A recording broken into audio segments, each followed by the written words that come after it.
But this recollection is precisely the pain, and yet in infinite resignation he is reconciled with existence. His love for that princess will become for him the expression of an eternal love, would assume a religious character, would be transfigured into love for an eternal being, which true enough denied the fulfillment, but nevertheless did reconcile him once more in the eternal consciousness of its validity in an eternal form that no actuality can take away from him. Fools and young people say that everything is possible for a human being, but that is a gross error. Spiritually speaking, everything is possible, but in that finite world there is much that is not possible. The knight, however, makes that impossibility possible by expressing it spiritually, but he expresses it spiritually by renouncing it. The desire that would lead him out into actuality but has been stranded on impossibility is now turned inward, but it is not therefore lost, nor is it forgotten.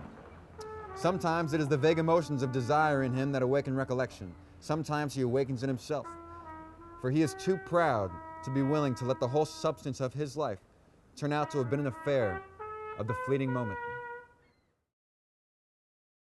McNamara was that his life helped define the American century. I mean, he almost lived the American century with his the fact that his first memories of World War I and how glorious all of that was, the victory, and then he took part in World War II, and then he's doing this highly, you know, he's building toward what's going to happen in Vietnam later on. So I thought it worked out really well. Yeah, Emily, right? Yeah. I just thought it was interesting, like, kind of going off of that, like, it took time to sort of, like, examine his more, like, personal life. Mm-hmm. And I think that added to a lot of why he seemed a lot more human and, like, maybe why, like, he didn't come off as, like, this villain that people maybe think he is. Right. I thought that using the personal actually ties in with this notion that he was resolute in not, on the one hand he was questioning what he did, but he was determined to say that what I did was important and the right thing and was great. When he talked about his family, and he said, my wife got ulcers and my son got ulcers, you know, it almost killed my wife, but it was the best years of our lives. Tell me a little bit about where you're from. Tell me about kind of like your high school experience, what it was like growing up there.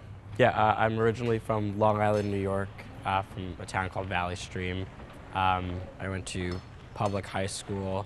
It's 7 through 12, so a little bit, I guess, unorthodox, which was a pretty cool experience. A lot of people think that being a 7th grader, it's scary to be walking the hallways with seniors, but actually the biggest threats are the 8th graders and the 9th graders. So that was cool. Pretty diverse group of students there at my high school. I think it taught me a lot about diversity, and that was something that was good to have coming to Northwestern. Yeah. Let's just start there. Why don't you tell us a little bit about the program that you're studying in right now? Sure. This is my first year, and doing a lot of writing. That's all I do. I don't leave my apartment most of the time because I'm writing. I really only leave to go grocery shopping or buy necessities or class. And if I'm not at home writing, then I'm at a cafe writing. So I have, and actually I have a TV pilot class this quarter, so I've been watching tons and tons of TV doing research, which is great. I rewatched the whole 3rd season of True Blood because that's the script that that's what I'm speccing. So do you guys know what a spec script is? I'm writing a script that would be, I'm writing an episode of True Blood, basically. Yeah, talk to me a little bit about, I know your proudest moment in sports in a while, Sure. the Green Bay Packers Super Bowl victory this year. Yeah, well, it's been about 13, 14 years. You know, first season I really started watching was the year we won, Super Bowl 31. It's a very special moment for me, and you know, this February was special as well. I was in Dallas, not at the game, but at a Packer bar in Dallas, so, you know, good people all around. You know, let's talk about the future. Things are looking just as promising next year, if not more promising. You know, the sky's the limit. Michael Finley's going to be back, and he's going to be a beast.